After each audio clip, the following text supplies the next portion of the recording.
तो दोस्तों हमारे एनिमे की शुरुआत होती है एक लड़के को दिखा के जिसका नाम होटारो होता है जो अपने हाई स्कूल के पहले दिन स्कूल गेट के अंदर एंटर करता है। एंट्रेंस पर ऑलरेडी बहुत ज़्यादा भीड़ होती है। हर कोई नए स्टूडेंट्स को फ्लायर दे रहा होता है और जोर जोर से अपने क्लब को ज्वाइन करने के लिए बुला रहा होता है। लेकिन हमें ये दिखता है कि होटारो का ध्यान तो किसी की तरफ नहीं जाता। वो सीधा आगे बढ़ते जाता है। क्लास तक पहुंचने से पहले उसने अपने शूज चेंज किए और बिना टाइम वेस्ट किए अंदर चला गया। उसका किसी भी क्लब में ज्वाइन करने का बिल्कुल भी इंटरेस्ट नहीं था। सच कहें तो उसे ये सब अननेसेसरी चीज में बिल्कुल भी इंटरेस्ट नहीं था। उसका सिंपल सा रूल है कि अगर कोई काम जरूरी नहीं है तो वो उसे करना भी जरूरी नहीं समझता, और अगर कोई काम बहुत ज्यादा जरूरी है तो वो उसे जल्दी से जल्दी खत्म कर मूव ऑन करना चाहेगा। क्लास के अंदर उसका दोस्त सातोशी हमेशा की तरह फुल एनर्जी के साथ उसे ग्रीट करता है। सातोशी होतारू का सबसे पुराना और शायद इकलौता दोस्त भी होता है, और हमें ये दिखता है कि वो उसे बहुत अच्छे से समझाता है कि होतारू को नॉर्मल स्कूल लाइफ में कितना कम इंटरेस्ट है। वो नए स्कूल ईयर को लेकर एक्साइटेड भी नहीं है, लेकिन होतारू का एक्सप्रेशन में जरा सा भी चेंज नहीं आता। फिर सातोशी उससे पूछता है कि अभी तक वो स्कूल में क्या कर रहा है, क्योंकि यूजुअली क्लासेस खत्म होने के वक्त वो घर निकल जाता है। होतारू थका हुआ साइन लेता है और उसके हाथ में एक लेटर दे देता है। सातोशी लेटर खोलता है और देखता है कि वो तो होतारू की बड़ी बहन का है जो इस वक्त इंडिया में ट्रेवल कर रही थी। लेटर में उसने ये लिखा था कि क्लासिक क्लब हर साल मेंबर्स को लूज करता जा रहा है और अब वो बंद होने के कगार पे आ चुका है। क्योंकि उसका उस क्लब से इमोशनल अटैचमेंट था, इसलिए उसने होतारू से रिक्वेस्ट की थी कि वो क्लब ज्वाइन कर कर उसे बचा ले। होतारू अपनी सिस्टर की इतनी रिस्पेक्ट करता था कि वो इसे मना नहीं कर पाया। सातोशी ने तुरंत पॉइंट आउट किया कि ये तो बहुत इजी है, क्योंकि अभी उनके उस क्लब में कोई भी मेंबर नहीं है, मतलब पूरा क्लब रूम सिर्फ होतारू का हो सकता था। ये छोटी सी बात सुनकर होतारू को थोड़ा बेटर फील होता है, जिसके बाद वो सातोशी को छोड़कर स्टाफ रूम चला जाता है ताकि वो अपने क्लब रूम की की ला सके। क्लासिक क्लब का रूम स्कूल के एक शांत कोने में होता है, बिजी हॉलवे से बहुत दूर, और होतारू को ये चीज तुरंत पसंद आ जाती है। और फिर वो लॉक में की डालता है और डोर खोलता है और अंदर एंटर करता है। लेकिन अंदर जाते ही उसकी नजर एक लड़की पर पड़ती है। छोटे से ब्लैक हेयर वाली एक लड़की विंडो के पास खड़ी हुई बाहर देख रही होती है। वो धीरे से मुड़ती है, उसकी तरफ चल कर आती है अपना इंट्रोडक्शन देते हुए। वो ये कहती है कि उसका नाम ईरू है और उसने होतारू को स्कूल ओरिएंटेशन के वक्त देखा था, लेकिन होतारू को याद तक नहीं था क्योंकि उसने तो उसे कभी नहीं देखा था। ईरू बताती है कि कैसे ईरू ने पर्सनल रीजन की वजह से उसका क्लब ज्वाइन किया है, और वो पूछती है कि क्या वो भी ज्वाइन कर रहा है। होतारू सीधा मना कर देता है क्योंकि अब क्लब में ऑलरेडी एक मेंबर था, तो उसका ज्वाइन करने की कोई जरूरत नहीं थी। इतना कहकर वो मुड़ता है और कैजुअली बोलता है कि रूम लॉक करके चले जाना, लेकिन ईरू उसे वहीं रोक लेती है। वो कहती है उसके पास की है ही नहीं। होतारू एक सेकंड के लिए तो फ्रीज हो जाता है और अपने हाथ में पकड़ी की को देखता है। अगर ईरू के पास की नहीं थी और रूम लॉक था तो वो अंदर कैसे आई। ईरू हल्का सा हेड टिल्ट कर कामली बोलती है कि जब वो रूम में आई थी तब डोर ऑलरेडी ओपन था। उसे खुद नहीं पता था कि बाद में वो लॉक कैसे हो गया। और बस इतना सुनते ही हमें ये दिखता है कि होतारू की क्यूरियोसिटी और भी ज्यादा बढ़ जाती है। वो होतारू से मिस्ट्री सॉल्व करने के लिए हेल्प मांगती है, लेकिन तभी सातोशी भी डोर पर आ जाता है और एडमिट करता है कि वो बस क्यूरियोसिटी में होतारू का पीछा करते हुए यहाँ आ गया है। होतारू फिर रूम छोड़कर जाने की कोशिश करता है, लेकिन इस बार ईरू उसका हाथ पकड़ लेती है और पास आकर एक बार और हेल्प मांगती है। उसकी आंखों में कुछ ऐसा होता है जो होतारू ने पहले कभी नहीं फील किया था, और शायद इसी वजह से वो रुक जाता है। अब तीनों मिलकर पॉसिबल एक्सप्लेनेशन सोचने लगते हैं। ईरू बताती है कि थोड़ी देर पहले उसने एक अजीब मेटेलिक क्लिंगिंग की साउंड सुनी। सब ध्यान से सुनते हैं और कुछ ही मोमेंट बाद वही मेटेलिक साउंड नीचे से दोबारा से सुनाई देती है। तीनों हॉलवे में निकलते हैं और देखते हैं कि स्कूल का जेनेटर एक रूम से दूसरे रूम तक जा रहा है और मास्टर की से डोर को लॉक कर रहा है। बस ये देखते ही होटारू को सब समझ आ जाता है कि शायद वही जेनेटर अभी वो क्लब रूम चेक करने आया था और उसे लगा होगा कि अंदर कोई नहीं है, इसलिए उसने बिना नोटिस किए डोर को लॉक कर दिया। और जो आवाज ईरू ने सुनी थी वो दरअसल मास्टर की के टर्न होने की आवाज थी, और क्योंकि ईरू पूरे टाइम विंडो से बाहर पुराने स्कूल की बिल्डिंग में लॉस्ट थी, उसने लॉक होने का नोटिस ही नहीं किया। मिस्ट्री सॉल्व होने के बाद तीनों साथ में शूज लॉकर की तरफ चलने लगते हैं। रास्ते में सतोशी डिसाइड करता है कि वो भी क्लासिक क्लब ज्वाइन करेगा। होतारू अभी भी इंसिस्ट करता है कि वो ज्वाइन नहीं करेगा, लेकिन ईरू दोबारा उसका हाथ पकड़ लेती है और सीधा उसे मेंबर बनने के लिए पूछती है। और कुछ भी बोले बिना होतारू अपना एप्लीकेशन कार्ड निकाल देता है और बस इसी तरीके से वो ऑफिशियली क्लासिक क्लब का मेंबर बन जाता है। अगले आफ्टरनून होतारू क्लास के बाद स्कूल में रुकता है क्योंकि वो अपना ऐसे घर से लाना भूल गया था और अब दोबारा लिखना पड़ रहा है। और हमें ये दिखता है कि सतोशी भी उसके पास ही बैठा होता है और उसे स्कूल में फैल रही एक अजीब रूमर के बारे में पता चलता है। एक सुबह एक लड़की स्कूल के म्यूजिक रूम के पास से गुजर रही थी और बारिश हो रही थी। उसे रूम के अंदर से क्लासिकल म्यूजिक बजता हुआ सुनाई दिया, जबकि रूम बहुत डार्क था और डोर बंद थे। जब उसने डोर खोला तो पियानो पर कोई भी नहीं बैठा था, लेकिन म्यूजिक फिर भी चल रहा था। और जैसे ही म्यूजिक खत्म हुआ, फ्लोर से धीरे धीरे एक फिगर उठने लगा। जिसके बहुत ही बिखरे बिखरे बाल थे और उसकी लाल थकी हुई आंखें साफ दिखाई दे रही थी। लड़की इतना डर गई कि उसने तुरंत डोर बंद कर दिया और वहां से भाग गई। होतारू लिखता रहता है, उसे कोई फर्क ही नहीं पड़ रहा है सतोशी की इस कहानी से। लेकिन फिर वो एक चीज पूछता है कि क्या ये स्टोरी ऑलरेडी पूरे स्कूल में स्प्रेड हो चुकी है। सतोशी हाँ बोलता है।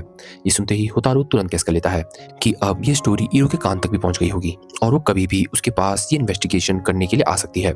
इसलिए वो जल्दी से जल्दी एक छोटा सा पेपर उठाता है और वो उस पर कुछ लिखता है और सतोशी को अलग स्टोरी सुनाने के लिए रेडी रहने को कहता है। और एग्जैक्टली उसी वक्त ईरू रूम में आ जाती है फुल क्यूरियोसिटी के साथ और वो उन्हें बताती है कि कैसे वो उनके साथ म्यूजिक रूम की मिस्ट्री डिस्कस करने के लिए रेडी है। लेकिन उसके बोलने से पहले ही हथौड़ू उसका टेंशन सतोशी की तरफ डाइवर्ट कर देता है। सतोशी फिर ईरू को उस सिल्क स्पाइडर सोसाइटी नाम का एक सीक्रेट ग्रुप के बारे में बताता है। वो क्लेम करता है कि किसी को भी नहीं पता उस ग्रुप के मेंबर्स कौन है, लेकिन हर साल वो सीक्रेटली स्कूल बुलेटिन बोर्ड्स में कहीं एक हिडन फ्लायर चिपका देते हैं। बस इतना सुनते ही ईरू का पूरा फोकस बदल जाता है। अब उसकी क्यूरियोसिटी इस नई मिस्ट्री पर शिफ्ट हो चुकी है और वो फिर से दोनों से उस फ्लायर को ढूंढने में हेल्प मांगती है।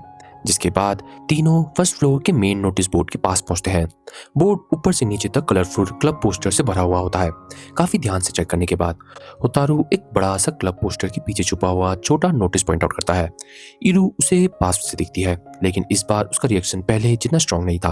वो कहती है कि मिस्ट्री बहुत ही इजी फील हो रही है और अभी भी उसमें कुछ वीक पॉइंट्स हैं, लेकिन फिलहाल के लिए वो मान जाती है। उसके बाद तीनों अपने घर की तरफ निकल जाते हैं। घर जाते वक्त सतोशी हतोरू से पूछता है कि उसने फेक फ्लायर कब बनाए और पोस्टर के पीछे कब छुपाए। होतारू कामली एडमिट करता है कि उसने ये सब सिर्फ इसलिए किया था क्योंकि वो बहुत आलसी फील कर रहा था और उसका म्यूजिक रूम तक जाने का मन नहीं था, जो बिल्डिंग के दूसरी साइड में है। फिर वो असली आंसर एक्सप्लेन करता है। दरअसल उनके स्कूल में एक ऐसी लड़की है जिसे म्यूजिक बहुत पसंद है और वो पियानो बजाने को अपना पैशन मानती है। वो अक्सर म्यूजिक रूम में ही सो जाती है ताकि उसका टाइम बच सके। वो विंडो बंद करके रखती है और क्लासिकल म्यूजिक सीडी को अलार्म की तरह यूज करती है। जैसे ही म्यूजिक स्टॉप होता है तो वो उठ जाती है। तो जिस लड़की ने डोर खोला था उसने बस उस पियानिस्ट का फ्लोर से उठता हुआ चेहरा देखा होगा। सतोशी फिर असली सवाल पूछता है, क्या हतोरू मिस्ट्री अवॉइड कर रहा है सिर्फ एफर्ट बचाने के लिए, या तो वो फिर ईरो को मना ही नहीं कर पाता जैसे बाकी सबको कर देता है। लेकिन हतोरू इस सवाल का कोई जवाब नहीं देता। एक महीना बीत जाता है जब से हतोरू क्लासिकल क्लब ज्वाइन करता है और धीरे धीरे वो एक शांत रूटीन की आदत ढाल लेता है। ज्यादातर आफ्टरनून वो क्लब रूम में बुक और चाय के कप के साथ बैठा रहता है, जबकि ईरू सामने अपनी बुक पढ़ रही होती है। कभी कभी वो होममेड स्वीट्स भी लाती है और चुपचाप उसके डेस्क पर रख देती है। और हमें ये दिखता है कि सच में होतारू को ये पीसफुल दिन सबसे ज्यादा पसंद आने लगता है। एक आफ्टरनून ईरू अपनी बुक बंद करती है और खड़ी हो जाती है। वो होतारू से कहती है कि क्लब बहुत इनएक्टिव फील होता है क्योंकि वो लोग कभी भी साथ में कुछ नहीं करते। होतारू उसे बैठने को बोलता है और याद दिलाता है कि ये लिटरेचर क्लब है, स्पोर्ट्स क्लब नहीं। लेकिन ईरू सिर हिलाकर स्कूल फेस्टिवल के टॉपिक निकाल देती है। हर क्लब को उसमें पार्टिसिपेट करना होता है। होतारू कैजुअली बोलता है कि उसे फर्क नहीं पड़ता, लेकिन ईरू रोकने वाली नहीं थी।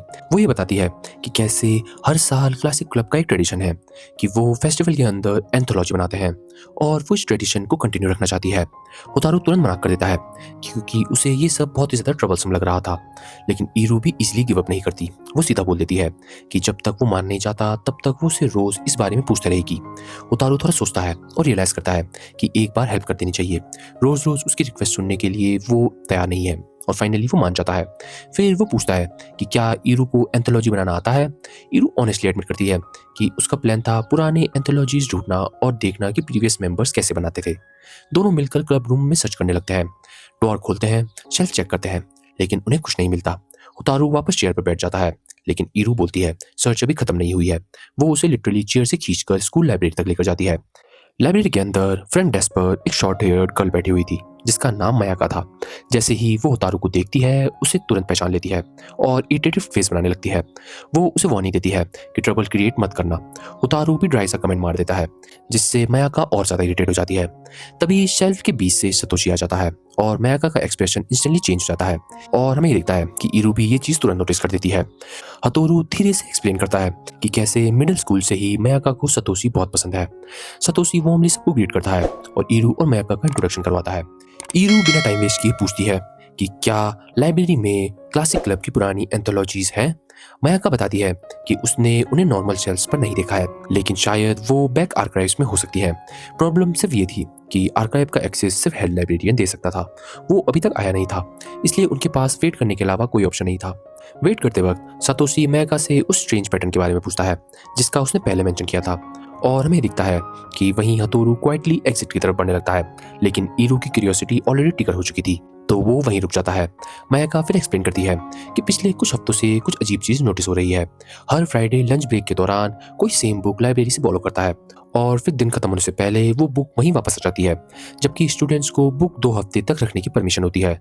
तो सेम दिन रिटर्न करने का बिल्कुल सेंस नहीं बनता, और वो काउंटर पर मोटी लेदर बाउंड हिस्ट्री बुक रख देती है जो स्कूल के बारे में ही थी।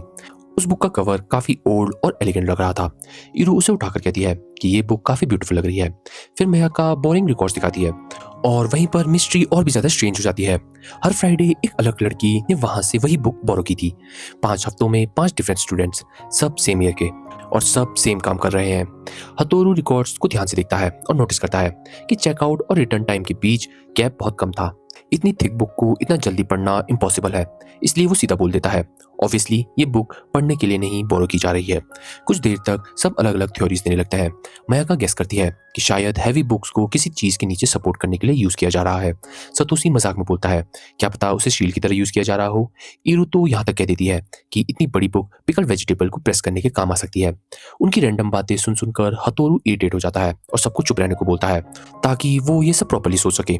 वो रिकॉर्ड्स दोबारा चेक करता है और नोटिस करता है कि बोरोवर एक लड़की थी और सब डिफरेंट क्लासेस से बिलोंग करती थी। फिर वो सजेस्ट करता है कि शायद ये बुक किसी सिग्नल की तरह यूज हो रही है, लेकिन मायाका एक्सप्लेन करती है कि रिटर्न बुक रैंडमली शेल्फ पे वापस रख दी जाती है, तो ये थ्योरी फिट नहीं बैठती। तभी ईरू बुक को अपने फेस के पास लाकर स्मेल करती है। ये देखकर मायाका थोड़ा सस्पिशियस हो जाती है। ईरू कहती है कि बुक से पेंट की हल्की हल्की स्मेल आ रही है। मायाका भी ट्राई करती है, लेकिन उसे कुछ फील नहीं होता। हतोरू एक सेकंड के लिए रुकता है और फिर ईरू को अपने साथ चलने को बोलता है। वो सबको लाइब्रेरी से बाहर लेकर आर्ट रूम की तरफ ले जाता है। रास्ते में वो एक्सप्लेन करता है कि फ्राइडे एक इलेक्टिव क्लास होती है जहाँ डिफरेंट क्लास सेक्शंस के स्टूडेंट्स साथ में आते हैं, और वो है आर्ट क्लास। जब वो रूम में अंदर एंटर करते हैं हर तरफ ईजल्स लगे होते हैं, और ऑलमोस्ट हर अनफिनिश्ड पेंटिंग में एक ही चीज दिख रही थी, एक लड़की जो हाथ में डार्क टेक्सचर्ड कवर्ड वाली बुक पकड़ी हुई थी। उतारू कैनवसेस की तरफ पॉइंट आउट करता है। वो leather bound school history book figure drawing के लिए परफेक्ट प्रॉप है। उसका शेप और कलर एग्जैक्टली वैसा ही था जैसे आर्टिस्ट को चाहिए होता है, और ऑब्वियसली कोई भी इतनी हैवी बुक पूरे हफ्ते कैरी भी नहीं कर सकता, इसलिए हर स्टूडेंट फ्राइडे को बोरो करता था और क्लास के बाद सेम दिन रिटर्न कर देता था। मायाका और ईरू पेंटिंग्स को देख रह जाते हैं और फिर एडमिरेशन भरी नजरों से होतारू की तरफ मुड़ते हैं, जिसके बाद सब लोग वापस लाइब्रेरी में लौट जाते हैं। होतारू एग्जिट की तरफ बढ़ता है, लेकिन ईरू उसे याद दिलाती है कि उसने अभी भी एंथोलॉजीज नहीं ढूंढी हैं, और फाइनली हेड लाइब्रेरियन भी वहां आ जाती है। सतोशी ग्रुप का इंट्रोडक्शन देता है और पुरानी क्लासिक क्लब एंथोलॉजीज के बारे में पूछता है। लाइब्रेरियन रिकॉर्ड चेक करता है और उन्हें एक बुरी खबर देता है कि उनकी बैक आर्काइव में उनकी कोई कॉपी बची नहीं है। ये सुनते ही ईरू का फेस उदास हो जाता है, लेकिन सतोशी उसे टेंशन ना लेने को बोलता है और बोलता है कि वो लोग कोई नया तरीका जरूर ढूंढ लेंगे। और अगले दिन सुबह संडे होता है। होतारू का फोन सुबह सुबह बजता है। कॉल ईरू का था। वो डे ऑफ पर डिस्टर्ब करने के लिए अपोलोजाइज करती है और उसे मिलने के लिए बुलाती है। होतारू पहले तो मना करने की कोशिश करता है, लेकिन ईरू के बार बार रिक्वेस्ट करने की वजह से वो फाइनली मान जाता है। बाद में होतारू एक छोटा सा कैफे में बैठे हुए उसका वेट करता है। जब ईरू वहां पहुंचती है हमें ये साफ साफ दिख जाता है कि वो बहुत जल्दी जल्दी आ रखी है और वो बहुत थकी हुई भी है। होतारू सीधा पूछता है कि उसे क्या बात करनी है। ईरू हेजिटेट करती है और टॉपिक चेंज करने की कोशिश करती है। ये देखकर होतारू उठकर जाने लगता है, लेकिन ईरू उसे रोक देती है और वापस बैठते ही उसे वो एक इम्पोर्टेंट बात कहती है, एक ऐसी बात जो उसे काफी टाइम से बोलने की कोशिश करी थी पर उसकी बोलने की हिम्मत नहीं थी। और ये वर्ड सुनते ही होतारू एकदम साइलेंट हो जाता है। उसका दिल तेजी से धड़कने लगता है और वो ईरू के अगले वर्ड्स का वेट करता है, लेकिन ईरू कुछ देर तक डायरेक्ट बात नहीं करती और फिर फाइनली सच बता देती है। उसे होतारू की हेल्प चाहिए एक पर्सनल मिस्ट्री सॉल्व करने के लिए। ये सुनते ही होतारू उसे सरप्राइज में देखने लगता है, क्योंकि उसने ये बिल्कुल भी एक्सपेक्ट नहीं किया था। ईरू फिर उसे अपने अंकल, जिनका नाम शेकी होता है, उनके बारे में बताती है। 45 ईयर्स पहले वो इसी स्कूल में पढ़ते थे और क्लासिक क्लब के प्रेसिडेंट भी थे, लेकिन 7 साल पहले वो इंडिया ट्रेवल करने गए और उसके बाद अचानक गायब हो गए। लोगों ने उन्हें बहुत ढूंढा, लेकिन उनका कोई ट्रेस कभी नहीं मिला। ईरू बताती है कि बचपन में वो अपने अंकल के बहुत क्लोज थी। वो उनके साथ बहुत टाइम स्पेंड करती थी। जिसके बाद वो होतारू को एक अजीब चीज बताती है कि कैसे होतारू के अंदर उसे अपने अंकल की झलक दिखती है, स्पेशली उस तरीके में जिसमें वो प्रॉब्लम सॉल्व करता है। जिसे सुनकर ऑब्वियसली होतारू का तो होश उड़ जाता है और उसे थोड़ा अजीब लगने लगता है। उसके बाद ईरू उसे मेमोरी के बारे में बताती है जो इतने सालों से उसे परेशान कर रही है। जब वो छोटी थी तब उसने एक बार अपने अंकल से कुछ पूछा था, लेकिन अब उसे याद नहीं है कि वो सवाल क्या था। और उस सवाल का आंसर उसके अंकल जेंटल देने की बजाय उसे कुछ ऐसा कहा था जिससे वो इतना हर्ट हो गई कि रो पड़ी थी। सबसे अजीब बात तो ये थी कि उसके अंकल ने उसे कंसोल भी नहीं किया था। वो बस वहीं चुपचाप बैठे रहे और खुद भी परेशान लग रहे थे। आखिर में उसकी माँ आई, उसे उठाकर बेड पर ले गई और ईरू रोते-रोते सो गई। वो मोमेंट उसके दिल के इतना गहरा चुभ गया कि वो उसके दिमाग से कभी नहीं गया। और आज मौका ये है कि ना तो उसे वो सवाल याद है, ना ही अपने अंकल का जवाब। होतारू बिना इंटरप्ट किए उसकी पूरी बातें सुनता है और जब ईरू सब कुछ बता देती है तो होतारू सीधा मना कर देता है। वो कहता है अगर ये मेमोरी वापस आई तो शायद ईरू का दुनिया का देखने का नजरिया बदल जाए और वो उस रिस्पॉन्सिबिलिटी को उठाना नहीं चाहता। वो उसे सजेस्ट करता है कि ईरू किसी और से पूछे या फिर अगले 3 साल में धीरे धीरे खुद ही आंसर ढूंढने की कोशिश करे। लेकिन ईरू सही ला देती है। वो कहती है कि वो ऑलरेडी स्टाफ रूम में जाकर हर टीचर से बात कर चुकी है, लेकिन कोई भी इतने सालों से उनके स्कूल में नहीं है जो उनके अंकल को जान सके। और सबसे इंपॉर्टेंट बात ये मैटर करती है क्योंकि ये बहुत पर्सनल है। वो ये किसी भी रैंडम इंसान के साथ डिस्कस नहीं कर सकती। उसे होतारू पर ट्रस्ट है, उसके सोचने के तरीके पर। फिर वो एक इंपॉर्टेंट बात बताती है। उसके अंकल को गायब हुए 7 साल हो चुके हैं और जल्द ही उनकी फैमिली उनका फ्यूनरल भी मनाने वाली है। फाइनल गुड बाय करने से पहले वो उन वर्ड्स को याद करना चाहती है जो उन्होंने बचपन में यूज करे थे। ये बोलते वक्त उसकी आवाज धीरे धीरे कमजोर पड़ती रहती है और हमें साफ साफ उसकी आंखों में भरते हुए आंसू दिखाई देने लगते हैं। होतारू कुछ पल उसे चुपचाप देखता है और फिर फाइनली बोलता है वो हेल्प करेगा, लेकिन साथ ही क्लियर कर देता है कि जब भी सच सामने आएगा वो उसका इमोशनल इफेक्ट खुद की रिस्पॉन्सिबिलिटी पर लेगी, ना किसी और से मांगेगी। ये सुनते ही ईरू का चेहरा तुरंत ब्राइट हो जाता है और वो तुरंत उसे थैंक यू बोल देती है। और ऐसे ही उनकी बातों के बाद मिड टर्म एग्जाम भी आ जाते हैं। कुछ टाइम के लिए क्लब एक्टिविटीज कंप्लीटली बंद हो जाती हैं। होतारू अपने दिन पढ़ाई और स्कूल में स्पेंड करने लगता है, इसलिए उस दौरान ईरू से बहुत कम मुलाकात होती है। जब फाइनली एग्जाम खत्म होते हैं वो तो बिना कुछ करे सीधा घर लौटकर अपने बेड पर गिर जाता है। तभी उसकी नजर उसके डेस्क पर रखे गए एक लेटर पर पड़ती है। वो उसकी बड़ी बहन का लेटर होता है। होतारू ने उसे खोला और पढ़ना शुरू किया। लेटर में लिखा था कि इस वक्त वो इस्तांबुल के जापानीज एम्बेसी में पासपोर्ट की प्रॉब्लम की वजह से फंसी हुई है। साथ ही उसने ये भी पूछा कि क्लब कैसे चल रहा है, क्या नए मेंबर्स ज्वाइन हुए हैं, और वो एक बार फिर ईयरली एंथोलॉजी ट्रेडिशन का भी याद दिलाती है। फिर उसने एक इंपॉर्टेंट बात मेंशन की है। पुराने एंथोलॉजीज ना तो लाइब्रेरी में थी ना ही आर्काइव में, वो एक्चुअली क्लब रूम की वॉल में सेफ रखी थी। और सबसे इंटरेस्टिंग बात तो ये है कि वो सेफ अनलॉक था। अगले दिन सब क्लब रूम में गैदर होते हैं। तब तक मायाका ऑफिशियली 4th मेंबर भी बन चुकी होती है उनके क्लब की। होतारू ने सबको लेटर के कंटेंट्स बता दिए हैं। पहले तो सबको रिलीफ मिला, लेकिन जैसे ही उन्होंने रूम पर ध्यान से देखा उन्होंने समझ आ गया कि यहाँ कोई भी सेफ नहीं है, जिसे देखकर सब लोग थोड़ा पैनिक कर जाते हैं। लेकिन होतारू सबको कामली पैनिक करने ना बोलता है। क्लब रूम हर साल चेंज होते रहते हैं क्योंकि उसकी सिस्टर 2 साल पहले ग्रेजुएट हुई थी। इसका मतलब ये है कि वो सेफ उस रूम में होगा जिस वक्त वो क्लासिक क्लब यूज किया करती थी। हमें ये दिखता है कि होतारू ऑलरेडी पूछताछ कर चुका था और उसे पता चल गया था कि पिछले साल बायोलॉजी लैब ही क्लासिक क्लब का रूम था। बस फिर पूरा ग्रुप हॉलवे से भागता हुआ लैब की तरफ चल पड़ता है। रास्ते में होतारू ने कॉरिडोर की 2 वॉल्स पर लगे हुए छोटे सेंसर डिवाइस नोटिस कर लिए हैं, लेकिन गर्ल्स ने उन पर ध्यान ही नहीं दिया है। जब वो लोग रूम के डोर तक पहुंचते हैं तो वो लॉक था। उन्होंने नॉक किया और कुछ सेकंड बाद एक लॉन्ग हेड सीनियर बाहर निकला। वो सीनियर डोर को ऑलमोस्ट बंद ही रखता है, जैसे किसी को अंदर प्रॉपर्ली देखने ही ना देना चाहता हो। उसके पास से स्ट्रॉन्ग कोलोन की स्मेल आ रही है, जिसके बाद वो अपना इंट्रोडक्शन देता है और बताता है कि अब वो रूम न्यूज़पेपर क्लब यूज करता है। हालांकि आज सिर्फ वही प्रेजेंट था। ईरो पोलाइटली एक्सप्लेन करती है कि कैसे पिछले साल उनकी एक मेंबर ने क्लब के अंदर एक वॉल सेफ में उनके कुछ जरूरी डॉक्यूमेंट्स रखे हुए हैं जो उन्हें बहुत जरूरी चाहिए। ये सुनते ही सीनियर एकदम टेंस हो जाता है और तुरंत बोल देता है कि उसने कभी कोई सेफ नहीं देखा। तब मायाका उसे याद दिलाती है कि अगर जरूरत पड़े तो स्टूडेंट को रूम इंस्पेक्ट करने का राइट होता है। सीनियर कुछ पल हेजिटेट करता है, लेकिन आखिरकार उन्हें अंदर आने देता है। अंदर आते ही होतारू रूम को बहुत केयरफुली ऑब्जर्व करने लगता है। टेबल पर पेपर्स बिखरे हुए होते हैं, एक रेडियो एज पर रखा हुआ होता है, विंडो खुली होती है और फैन डायरेक्टली उसके फेस की तरफ आ रहा होता है, जबकि ऐसा सेटअप इजीली पेपर्स को उड़ा सकता था। ग्रुप पूरा रूम सर्च करता है लेकिन उन्हें कुछ नहीं मिलता। तब होतारू कैजुअली सीनियर से पूछता है कि जब न्यूज़पेपर क्लब यहाँ शिफ्ट हुआ था तो क्या उन्होंने कोई हैवी चीज मूव की थी। सीनियर बोलता है कि उसने सिर्फ कुछ कार्डबोर्ड बॉक्सेस शिफ्ट किए थे। ये सुनते ही होतारू बिल्कुल काम वॉइस में कहता है कि अगर वो लोग शिफ्ट खुद ढूंढ नहीं पाए तो वो किसी स्टाफ मेंबर्स को बुलाकर प्रॉपर सर्च करवाएंगे। बस इतना सुनते ही सीनियर का फेस कंप्लीटली चेंज हो जाता है। उसकी ब्रीदिंग हैवी होने लगती है और वो उन्हें तुरंत रूम से बाहर निकालने को बोलता है। जिसके बाद होतारू कैजुअली गर्ल्स के साथ बाहर आते हुए सीनियर से ये बोलता है कि अगर एंथोलॉजीज मिल जाए तो वो उन्हें क्लासिक क्लब के रूम में छोड़ सकता है। और ज़्यादा देर नहीं गुजरती कि वही एंथोलॉजीज उनके रूम में एक नीट पाइल की तरह रखी हुई मिल जाती है। मायाका हैरानी से पूछती है कि होतारू को सब कैसे समझ आ गया। होतारू उसे साइड में लेकर जाता है और एक सिगरेट रखने को बोलता है। फिर वो पूरी एक्सप्लेनेशन देता है। वो उसे सब कुछ बताता है, कैसे हॉलवे के सेंसर, फ्रेश कोलोन की स्मेल, ओपन विंडो की तरफ करता हुआ फैन और डेस्क पर रखा हुआ रेडियो, ये सब चीजें सिर्फ एक तरफ इंडिकेशन दे रही हैं। वो सीनियर रूम के अंदर सिगरेट पी रहा था और क्योंकि वो एक रिस्पेक्टेड फैमिली से बिलोंग करता था, अगर पकड़ा जाता तो उसके लिए बहुत बड़ी प्रॉब्लम खड़ी हो सकती थी। इसका मतलब है कि सेफ वहीं था जहां उसने अपनी सिगरेट और लाइटर छुपाए थे। इसी वजह से वो उसकी लोकेशन रिवील नहीं करना चाहता था। जैसे ही होतारू ने स्टाफ को इन्वॉल्व करने की बात की, उस सीनियर के पास एंथोलॉजीज वापस करने के अलावा कोई ऑप्शन नहीं बता। तभी अचानक से सातोशी रूम में एंटर करता है और इस बार वो सनफ्लावर कॉस्ट्यूम पहने हुआ था। मायाका एक्साइटेड होकर उसे रिकवर्ड बुक दिखाती है। उसी वक्त ईरो होतारू को साइड में लेकर आती है। वो एक वॉल्यूम उठाकर उसे दिखाती है। उस कवर पर टाइटल लिखा था, हायोका। ईरो बताती है कि ये वही एंथोलॉजी है जो उसके अंकल से कनेक्टेड है। उसके अंदर एक टेक्स्ट लिखा हुआ था जो उन्होंने स्कूल छोड़ने के 1 साल बाद पब्लिश किया था और उसमें शिकितानी को एक हीरो, एक लेजेंड की तरह डिस्क्राइब किया गया था जिसने ग्रेटर गुड के लिए सब कुछ सेक्रीफाइस कर दिया था।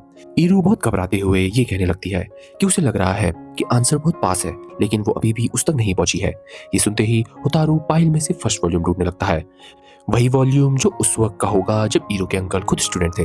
लेकिन मायाका पूरे स्टैक चेक करने के बाद पूरी खबर देती है, फर्स्ट वॉल्यूम मिसिंग था। उसी शाम घर लौटते वक्त होतारू ईरू से कहता है कि उसे अपने अंकल की स्टोरी सातोशी और मायाका को भी बतानी चाहिए। ईरू पहले हेजिटेट करती है क्योंकि वो ज्यादा लोगों को इन्वॉल्व नहीं कराना चाहती थी, लेकिन होतारू कामली पॉइंट आउट करता है कि शायद वो दोनों मिलकर मिस्ट्री सॉल्व न कर पाए तो उन्हें शायद किसी और की भी जरूरत पड़ेगी। ईरू चलना रोक देती है, कुछ देर सोचती है और फिर सबको अगले दिन सच बताने के लिए मान जाती है। अगले आफ्टरनून क्लब रूम में ईरू सब कुछ एक्सप्लेन करती है।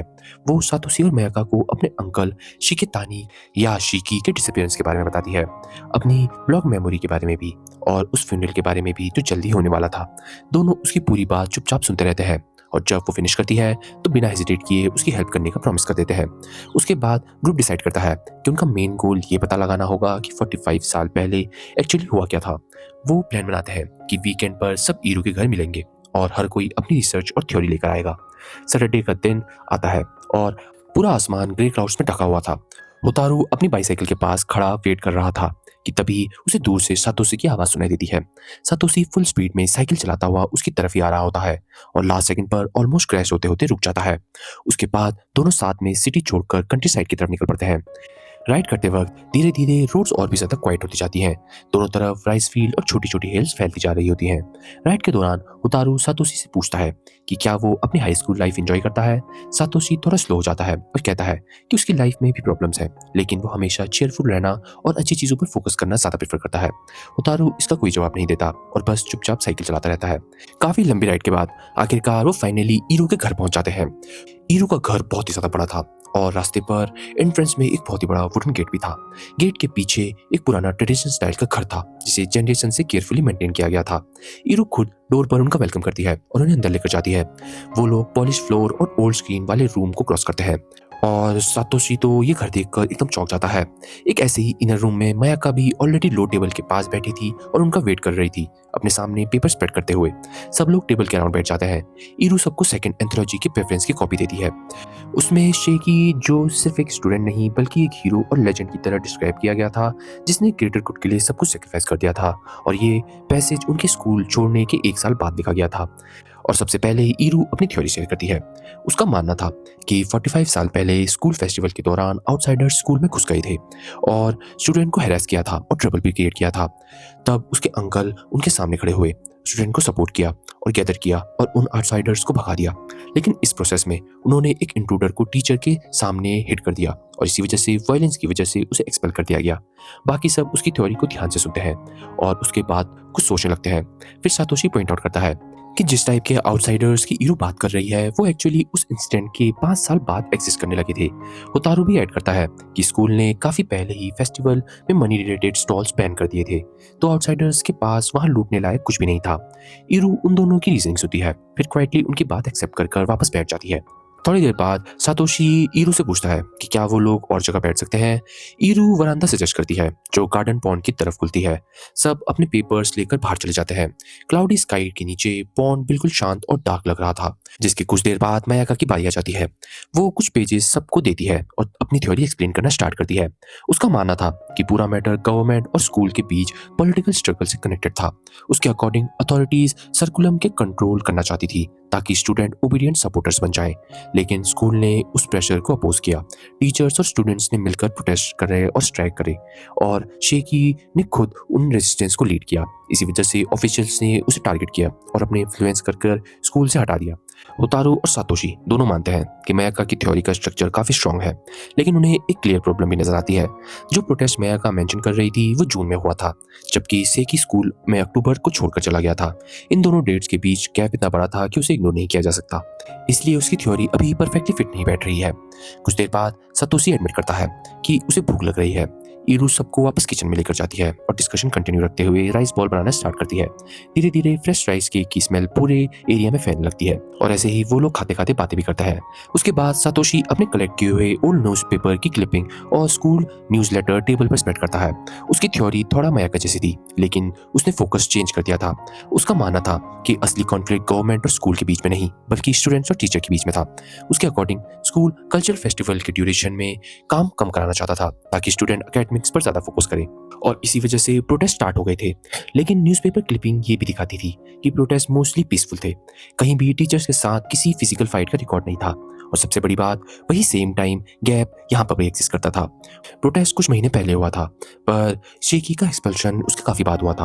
अब तीनों अपनी थ्योरीज रख चुके थे, इसलिए सबकी नजरें धीरे धीरे होतारू की तरफ मुड़ती है। होतारू थोड़ा ऑकवर्ड फील करने लगता है। उसके नोट्स में जो पॉइंट्स थे वो ऑलरेडी बाकी सबको बोल चुका था, फिर भी सब उसे पुश कर रहे थे। तब होतारू अचानक खड़ा होता है और पूछता है कि वॉशरूम किधर है। ईरू हॉलवे की तरफ इशारा करती है। जब होतारू वहां जा रहा था तब उसकी नजर एक खुले डोर पर पड़ती है। वो ईरू का रूम होता है और वो ये देखता है कि उसके डेस्क और फ्लोर तक हैंड रिटन नोट्स से भरे थे। चार्ट्स, कॉपी पेपर्स और टाइमलाइन, हर जगह बस इन्वेस्टिगेशन के मटेरियल फैले हुए थे। होतारू कुछ मिनट तक का तो वहीं रुक जाता है और फिर कुछ टाइम बाद वो वॉशरूम की तरफ निकल जाता है। वॉशरूम के अंदर वो अपने सारे फैक्ट्स को अरेंज करना शुरू कर देता है। कुछ मिनट बाद वो वापस आता है और कामली बोलता है कि उसके पास एक थ्योरी है। रूम तुरंत साइलेंस हो जाता है। होतारू अपने फैक्ट्स को रिपीट करना शुरू करता है। प्रोटेस्ट जून में हुआ था, लेकिन शेकी अक्टूबर में स्कूल छोड़कर गया था। कॉन्फ्लिक्ट केवल स्टूडेंट और टीचर के बीच था, जो न्यूज़लेटर ने कंफर्म करा था, और उसने ये भी कंफर्म करा था कि मेन इशू कल्चरल फेस्टिवल था। टीचर्स फेस्टिवल को शॉर्ट कराना चाहते थे, जबकि स्टूडेंट उसे 5 दिन तक रखना चाहते थे, और शेकी स्टूडेंट की साइड में खड़ा होकर उनका लीडर बन गया था। आखिरी में स्टूडेंट की डिमांड्स भी मान गए थे और फेस्टिवल को सेम फॉर्मेट में कंटिन्यू रख दिया था।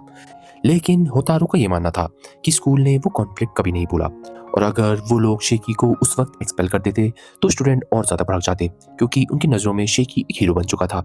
इसलिए स्कूल ने वेट किया। धीरे धीरे टाइम गुजारा, टेंशन कम हुई, और जब सब नॉर्मल हो गया तब स्कूल ने किसी और एक्सक्यूज को यूज करके क्वाइटली उसे एक्सपेल कर दिया। इसी वजह से प्रोटेस्ट और एक्सपल्सन में इतना बड़ा गैप था, और ये भी एक्सप्लेन करता है कि नेक्स्ट ईयर लिखी गई एंथोलॉजी में उसे एक लेजेंड और सेक्रीफाइस देने वाले हीरो की तरह क्यों पोर्ट्रेट किया गया था। बाद में फेस्टिवल को 3 दिन का कर दिया था, लेकिन तब तक शेकी स्कूल से जा चुका था। किसी ने भी होतारू की एक्सप्लेनेशन को चैलेंज नहीं किया। सतोशी और मायाका दोनों का ये मानना था कि थ्योरी काफी लॉजिकल है। ईरू ने भी हल्की सी स्माइल दी, लेकिन फिर उसकी नजरें धीरे धीरे टेबल पर गिर गई। उसने चुपचाप एक सवाल पूछा, अगर उसके अंकल सच में एक प्राउड हीरो की तरह स्कूल छोड़कर गए थे, तो फिर बचपन में उनकी बातों ने उसे इतना क्यों रुलाया था। इस सवाल का होतारू के पास कोई जवाब नहीं था। ईरू ने तुरंत अपना हेडशेक किया और सबको थैंक्स बोला। उसने कहा कि फिलहाल के लिए मिस्ट्री सॉल्व हो चुकी है। तब तक बाहर बारिश शुरू हो गई थी। ईरू ने होतारू को घर जाने के लिए अम्ब्रेला दिया, जबकि सातोशी ने अपने बैग से फोल्डेड रेन को निकाल लिया। गेट पर सबने एक दूसरे को गुड बाय कहा और फिर वेट इवनिंग में अपनी अपनी साइकिल्स लेकर निकल पड़े। और रास्ते में सातोशी होतारू की तरफ देखकर ये बोलने लगता है कि कैसे काफी टाइम बाद उसे पहली बार ये लग रहा है कि होतारू किसी चीज में जेन्युइनली इंटरेस्टेड है। होतारू बस सामने देखता रहता है। फिर सातोशी उसे सीधा पूछ लेता है कि क्या ये चेंज ईरू की वजह से है। होतारू अपना हेडशेक करता है और बोलता है कि वो किसी चीज़ की परवाह नहीं करता, वो बस थक गया है। जब वो ईरू और सातोशी और मयाका को देखता है तो उसे अजीब-सा अनईज़ी फीलिंग होता है, क्योंकि वो तीनों वार्मथ और पर्पस के साथ जीते हैं और कहीं न कहीं होतारू अपनी लाइफ़ में वार्मथ का एक छोटा-सा हिस्सा ही जानता है। और सातोशी भी होतारू की ये बातें सुनकर थोड़ा चौंक जाता है और ऐसे ही कुछ देर बाद वो दोनों अलग हो जाते हैं। होतारू अपने घर चले जाता है और फिर वो अपने रूम में अकेला बैठकर ये सोचने लगता है कि कैसे उसकी पहली मुलाकात ईरू से क्लब के विंडो के पास हुई थी। फिर उसने आफ्टरनून को याद किया जब सब लो टेबल्स के अराउंड बैठकर कैजुअली बातें करते थे। उसे ये सब मोमेंट्स इसलिए याद आते हैं क्योंकि उस मोमेंट्स के दौरान उसके अंदर की जो एम्प्टी और डल फीलिंग है, जो हमेशा उसके साथ रहती है, जैसे गायब हो जाती थी। सब कुछ हल्का और पीसफुल फील होता था। वहीं बैठे हुए उसने सोचा शायद शेकी ने भी यही कभी स्कूल में ऐसा फील किया होगा जब वो अपने क्लासमेट्स के बीच कुछ चीज़ें पर जेन्युइनली बिलीव करता होगा। तभी अचानक से फ़ोन उठता है। उतारू जब कॉल उठाता है तो दूसरी तरफ उसकी सिस्टर की चीयरफुल वॉइस सुनाई देती है। वो ऑलरेडी किसी नई कंट्री में पहुंच चुकी थी और अपने लेटेस्ट ट्रिप के बारे में एक्साइटली बातें करने लगती है। कुछ देर बाद वो उससे पूछती है कि उतारू आजकल क्या कर रहा है। उतारू उसे नॉर्मल क्लब के बारे में बताता है और उसे ये भी बताता है कि उसने एंथोलॉजीज पढ़ ली हैं और उसने हायुका भी पढ़ ली है। एक सेकंड के लिए लाइन कंप्लीटली साइलेंट हो जाती है। फिर उसकी सिस्टर बोलती है कि हायुका हमेशा से ही उसकी फेवरेट वर्क्स में से एक रही है, पर हमें ये दिखता है कि अचानक से वो उसको एक ट्रेजेडी भी बुलाने लगती है। वो शेकी को एक काइंड निशान बताती है जो बहुत ही सैड स्टोरी में फंस गया था। ये सुनते ही होतारू ने तुरंत एक्सप्लेनेशन मांगी, लेकिन अचानक से उसकी सिस्टर ने बोला कि उसे कहीं जाना होगा और कॉल कट कर दिया। कॉल के बाद होतारू ने अपने सारे नोट्स दोबारा डेस्क पर स्प्रेड कर दिए और उन्हें फिर से देखना शुरू किया। इस बार सब कुछ अलग फील हो रहा था। उसकी थ्योरी में शेकी एक प्राउड हीरो था जिसे सब रिस्पेक्ट करते थे, लेकिन उसकी सिस्टर ने उसे स्टोरी का ट्रेजेडी कहा था और ट्रेजेडी का वर्ड एक हीरोइक एंडिंग के साथ तो बिल्कुल फिट नहीं होता। अगर वो सच में एक ट्रेजेडी है तो मतलब कहीं ना कहीं कुछ बहुत गलत हुआ था। होतारू काफी देर तक वहीं बैठा बारिश की आवाज सुनता हुआ साइलेंटली सोच रहा होता है। ऐसे ही अगले दिन आफ्टरनून में वो सबको क्लब रूम में बुलाता है और ऐसे ही जब वो वहां पहुंचता है तो सब लोग उसका ऑलरेडी वहां इंतजार कर रहे होते हैं।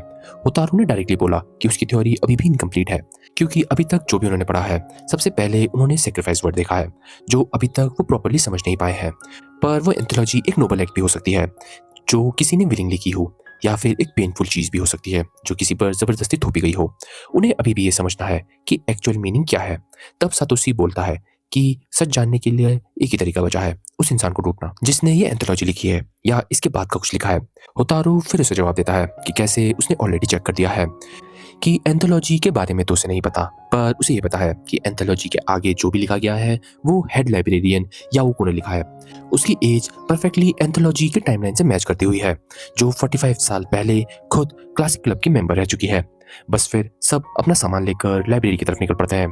अंदर हमें ये दिखता है कि कैसे लाइब्रेरी के बैक साइड पे याओका बुक्स वापस सेल में रख रही होती है और हमारी टीम भी वहां पहुंच जाती है, जिसे देख के याओका थोड़ा स्माइल करती है और उन्हें बोलती है कि वो जल्दी अपना काम कर लेगी और उनसे मिलेगी।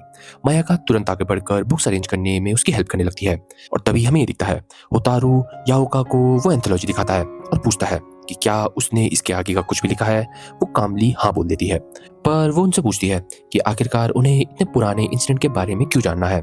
तब ईरू से बताती है कि शेकी उसके अंकल थे। ये सुनते ही याओका पूछती है कि अब वो कैसा है। ईरू धीरे से जवाब देती है कि वो 7 साल पहले इंडिया में डिसअपियर हो गए हैं और तब से उनका कोई अता पता नहीं है। उसके बाद याओका उन्हें फ्रंट डेस्क के पीछे अपने छोटे से ऑफिस में लेकर जाती है। वो बैठकर होतारू के नोट्स केयरफुली पढ़ती है और कहती है कि कैसे वो उससे काफी इंप्रेस है, लेकिन फिर वो बोलती है कि उसमें एक मिसिंग पार्ट पूरी स्टोरी को कम्प्लीटली चेंज कर सकता है। याओका 45 साल पहले स्कूल के बारे में बताना शुरू करती है। उस वक्त कल्चरल फेस्टिवल पूरे 5 दिन चलते थे और पूरे सिटी से लोग उसे देखने आते थे। फेस्टिवल का एक्साइटमेंट इतना होता था कि पूरा स्कूल एनर्जी से भर जाता था। लेकिन जिस साल याओका स्कूल में आई उस साल चीजें कंट्रोल से बाहर चली गई। फेस्टिवल के दौरान स्टूडेंट के बीच फाइट हो गई।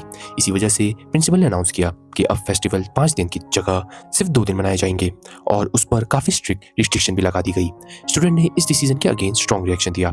हॉलवे प्रोटेस्ट बैनर से भर गया। रैलीज और मूवमेंट स्टार्ट हो गए। प्रोटेस्ट को एक पब्लिक लीडर की जरूरत थी, लेकिन जो भी उस रोल को लेता फ्यूचर में उसे सवियर पनिशमेंट फेस करनी पड़ती। इसलिए असली प्लानर हिडन रहा और शेकी जो एक्चुअली क्वाइट नेचर का था, जो कॉन्फ्लिक्ट बिल्कुल भी पसंद नहीं करता था, उसे जबरदस्ती उस पोजीशन में पुश कर दिया गया। उसने खुद कभी लीडर बनना चूज नहीं किया था, फिर भी वो प्रोटेस्ट का फेस बन गया। और ऐसे ही धीरे-धीरे प्रोटेस्ट और पावरफुल होता गया। आखिरी में स्टूडेंट की बातें माननी पड़ी और फेस्टिवल को दोबारा 5 दिन का रख दिया गया। उस रात स्टूडेंट ने कैंपस में गैदर होकर सेलिब्रेशन के लिए अपने प्रोटेस्ट बैनर को बॉनफायर में जला दिया, लेकिन आग कंट्रोल से बाहर निकल गई और कैंपस की एक पुरानी बिल्डिंग में आग लग गई। पूरी बिल्डिंग जलकर खत्म हो गई। फायर फाइटर्स पूरी तरीके से उसे कंट्रोल करते रहे। अगली सुबह जब स्कूल को किसी एस्केप रूट की जरूरत थी, उन्होंने सेकी को चुना और उसे एक्सपेल कर दिया गया। और सबसे पेनफुल बात ये थी कि स्टूडेंट उसके सपोर्ट में आगे तक नहीं आए। सब चुप रहे और उसे अकेले सारा ब्लेम उठाने दिया। याओको की स्टोरी फिनिश होते हुए रूम कंप्लीटली साइलेंस हो जाता है। तब ईरू धीरे से खड़ी होती है और एक लास्ट सवाल पूछती है। उससे जानना था कि उसके अंकल ने एंथोलॉजी का नाम हायोका क्यों रखा था। याओको ने जवाब दिया कि टाइटल शेकी ने चूज किया था, लेकिन वो कभी उसका रीजन समझ नहीं पाई। उसी मोमेंट होतारू ने धीरे से एक सांस छोड़ी और बोला कि अब उसे सब समझ आ गया है। सब उसकी तरफ देखने लगे।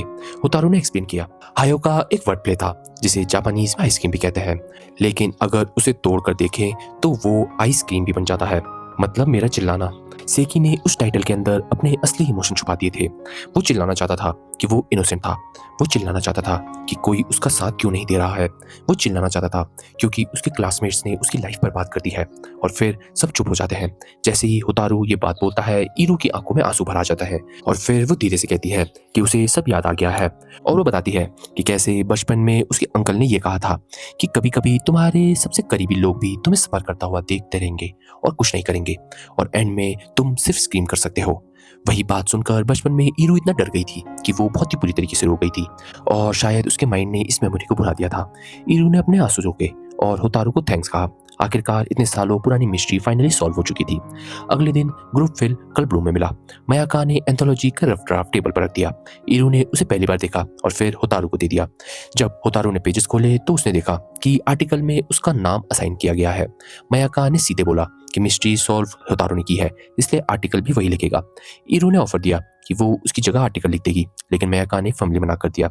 होतारू ने आर्गू नहीं किया, उल्टा उसने कामली एक्सेप्ट कर लिया और बोला कि वो जल्दी आउटलाइन पर काम करना शुरू करेगा। वो इस आर्टिकल को शेकी के ट्रिब्यूट की तरह लिखना चाहता है। उसी आफ्टरनून होतारू और ईरू साथ में घर जा रहे थे। रास्ते में होतारू ने पूछा कि इतने केयरफुली प्रोटेक्ट करने के बाद भी ईरू ने अपनी फैमिली, अपने अंकल की स्टोरी सबके साथ शेयर करने का डिसीजन क्यों लिया। ईरू ने जवाब दिया कि उसकी मदर ने एक बार उसे कहा था कि कुछ सालों बाद ये सब मेमोरीज छोटी और अनइम्पोर्टेंट लगने लगेगी, और वही बात उसे डरा रही थी। वो नहीं चाहती थी कि वो सब कुछ भूल जाए। होतारू, सातोशी और मयाका के साथ वक्त स्पेंड करने के बाद उसे समझ आया कि वो इस मेमोरी को हमेशा अपने साथ रखना चाहती है। वो चाहती थी कि जितनी देर पॉसिबल हो वो हर चीज को दिल से और क्लियरली याद रखे। जिसे सुनकर होतारू भी थोड़ा चौंकता है। और ऐसे ही कुछ दिन बीत जाते हैं और हमें दिखता है कि समर वैकेशन भी धीरे धीरे क्लोज आ रही थी, और कई दिनों से ईरू बार बार होतारू से कह रही थी कि वो सबके साथ हॉट स्प्रिंग ट्रिप पर चलना चाहती है। होतारू हर बार आंसर अवॉइड कर रहा था, लेकिन ईरू रुकने वाली नहीं थी। आखिरी में उसने मान ही लिया। समर ब्रेक से कुछ दिन पहले होतारू क्लास में अपने डेस्क पर बैठा हुआ था और उसकी टीचर सामने से पढ़ा रही थी, पर तभी अचानक से नेक्स्ट क्लासरूम से एक शार्प आवाज सुनाई देती है। उसके बाद लाउड वॉइस आने लगती है और उसमें एक आवाज क्लियर थी, ईरू की। वो अपने टीचर से आर्ग्यू कर रही थी, एक फर्म और स्टडी टोन में। होतारू की क्लास के कुछ स्टूडेंट क्यूरियोसिटी में वॉल की तरफ देखने लगते हैं। उनका टीचर एक सेकंड के लिए रुकता है और फिर लेसन कंटिन्यू कर देता है। उसी आफ्टरनून चारों क्लब रूम में मिलते हैं और हमें दिखता है कि मयाका टेबल पर दोनों फिस्ट रखकर बैठी होती है। उसके फेस गुस्से से रेड हो चुका होता है। वो सातोशी पर जोर जोर से चिल्ला रही थी। उसकी आवाज पूरे रूम में गूंज रही थी। तभी ईरू रूम में एंटर करती है। वो क्वाइटली अपना बैग रखती है, मयाका के पास जाकर बैठती है और सॉफ्टली उसे काम करने की कोशिश करती है, लेकिन मयाका और ज्यादा लाउड हो जाती है। होतारू जो पीछे बुक लेकर बैठा था उसकी तरफ देखता है और सिर्फ एक वर्ड बोलता है, बस। उसकी आवाज बिल्कुल फ्लैट और क्वाइट थी, लेकिन सरप्राइजिंगली वो असर हो जाती है। मयाका अपने लिप प्रेस कर उसी वक्त सीट पर बैठ जाती है। उसके बाद रूम में ऑकवर्ड साइलेंस हो जाता है। फिर सातोशी ने पहली बात स्टार्ट की कि कैसे कई लोग अलग अलग तरीके से एंगर हैंडल करते हैं। उसने ये पॉइंट किया कि कैसे ईरू कितनी शांत लड़की है और उसे गुस्सा आता हुआ देखना ऑलमोस्ट इम्पॉसिबल लगता है, चाहे सिचुएशन कितनी भी टेंस हो। और हमें ये दिखता है कि ये बातें सुनकर होतारू तुरंत अपनी बुक बंद करता है और ईरू से पूछता है कि आज अर्लियर वो टीचर से क्या बहस कर रही थी। जिसे सुनकर ईरू तुरंत सीधा खड़े हो जाती है और उसकी आंखों में हल्की सी चमक उठती है और वही फेमिलियर एक्सप्रेशन उसके चेहरे पर आ जाता है जो हमेशा किसी नई मिस्ट्री के वक्त आता है। होतारू तो उसी पल समझ जाता है कि उससे गलती हो चुकी है। वो तुरंत खड़ा होकर अपना बैग उठाकर निकलने लगता है, लेकिन ईरू उसका बैग उसी के स्ट्रैप के साथ पकड़ लेती है। वो कहती है कि मैटर सच में इंपॉर्टेंट है। होतारू एक छोटी सी साइन लेता है और वापस बैठ जाता है। ईरू दोनों हाथ टेबल पर रखती है और सुबह का पूरा इंसिडेंट बताना शुरू करती है। वो ये कहती है कि कैसे मैं टीचर क्लास में आए और बोर्ड पर एक क्वेश्चन लिख दिया, लेकिन वो टॉपिक अभी तक उनकी क्लास को पढ़ाया नहीं किया था। पूरी क्लास में से किसी को कुछ समझ नहीं आया ये क्वेश्चन क्या है। टीचर ने एक एक कर स्टूडेंट को खड़ा करना शुरू कर दिया, लेकिन हर कोई तो चुपचाप खड़ा होकर अपना गलत आंसर देने लग गया। हर गलत जवाब के साथ टीचर इरिटेट होता गया। चौक को बोर्ड पर टैप करने के साथ उसका तरीका और भी ज़्यादा एग्रेसिव लगने लगा। तब ईरू ने हाथ उठाया और कामली टीचर को बताया कि ये टॉपिक उनके सिलेबस में अभी तक नहीं आया है। टीचर ने तुरंत आर्ग्यू करना शुरू कर दिया, लेकिन ईरू भी पीछे नहीं हटी। दोनों के बीच कुछ मिनट डिस्कशन चलते रहे और आखिरी में टीचर ने अपने नोट चेक किए और वहीं रुक गया, क्योंकि उसे रियलाइज़ हो गया था कि उसकी गलती थी और वो लेसन अभी तक उसके टॉपिक में नहीं आ रखा है। सतोशी थोड़ा आगे झुककर ये बोला कि ये बात बड़े अजीब है, क्योंकि वो टीचर नॉर्मली बहुत केयरफुल रहता है। उनकी क्लास हमेशा परफेक्ट शेड्यूल होती है, वो कभी लेसन्स ऑर्डर मिक्स नहीं करता। ईरू ने भी एग्री किया और कहा कि इसी वजह से ये इंसिडेंट उसके दिमाग में अटक गया है। फिर दोनों एक साथ होटारू की तरफ देखते हैं और होतारू बहुत कैजुअली टीचर की गलती के बारे में ये बताता है कि कैसे शायद वो दिन स्किप कर गए होंगे। मयाका ने तुरंत टंग क्लिक की और कहा कि ये बहुत लेजी आंसर है, सबको पता है कि ये बात इतनी सिंपल नहीं हो सकती। होतारू चुप हो गया और क्वाइटली सोचने लगा। तब सातोशी ने कैजुअली एक और डिटेल ऐड करी। उसने बताया कि उसकी क्लास यानी क्लास ए में वही मैथ्स प्रॉब्लम पहले ही पढ़ाई दी चुकी है, इसलिए उसने वो क्वेश्चन तुरंत रिकॉग्नाइज कर लिया था जैसा हीरो ने डिस्क्राइब किया था। एक सेकंड के लिए पूरा रूम बिल्कुल साइलेंट हो जाता है, जिसके बाद होतारू को कुछ समझ आता है और वो पूरे रूम में अपनी एक्सप्लेनेशन देना शुरू करता है। वो ये बताता है कि कैसे टीचर प्रोबेबली हर क्लास के लिए अलग लेसन्स नोट्स बनाता होगा। सतोशी क्लास ए में था और ईरू क्लास डी में। अगर उसके फोल्डर्स या पेपर पर लोअर केस लेटर लिखा होगा ए और डी, वो इजीली एक दूसरे जैसे लग सकते हैं। मतलब टीचर ने गलती से क्लास ए के नोट्स उठाकर क्लास डी में लेके गए होंगे। इसी वजह से ईरू की क्लास को वो टॉपिक समझ नहीं आया, जबकि सातोशी की क्लास उस चैप्टर को ऑलरेडी पढ़ चुकी थी। जैसे ही होतारू ने एक्सप्लेनेशन फिनिश करी, ईरू एक्साइटमेंट में टेबल के ऊपर उसकी तरफ झुक गई। उसका चेहरा बिल्कुल क्लोज आ गया था। वो एक ब्राइट स्माइल के साथ उसे थैंक्स करने लगी। दूसरी तरफ सातोशी भी हंसने लगा, जबकि मयाका भी हल्का सा मुंह फेर लिया, पर उसने हतोरू के आंसर्स को सही बताया। और ऐसे ही हमारा एपिसोड ही खत्म हो गया। So that's it guys. आशा करता हूँ आपको हमारी ये मिस्ट्री एनिमे सीरीज बेहद पसंद आ रही होगी। अगर हाँ तो हमारे चैनल हिंदी एनिमे पर अभी को जरूर सब्सक्राइब करें। और अगर आप चाहते हैं कि इस मिस्ट्री सीरीज का नेक्स्ट पार्ट भी आए, जिसमें हतोरू और ईरू के नए नए एडवेंचर्स के साथ एक बहुत ही खतरनाक डार्क मिस्ट्री भी रिवील हो, तो हमारी इस वीडियो को 1000 लाइक जरूर दीजिए, ताकि हम इस वीडियो का नेक्स्ट पार्ट भी लेके आ पाएँ। और अगर आप हमें किसी और तरीके से सपोर्ट करना चाहते हैं तो do consider joining our membership और हमारे वीडियो को जरूर हाइप दीजिए, जिससे हमारा एनिमे रिकैप नए नए एनिमे व्यूअर्स तक पहुंच पाएगा और हमें अच्छी खासी रीच मिल जाएगी और हम हमारे एनिमे लवर्स की कम्युनिटी को और भी ज़्यादा बढ़ा पाएंगे।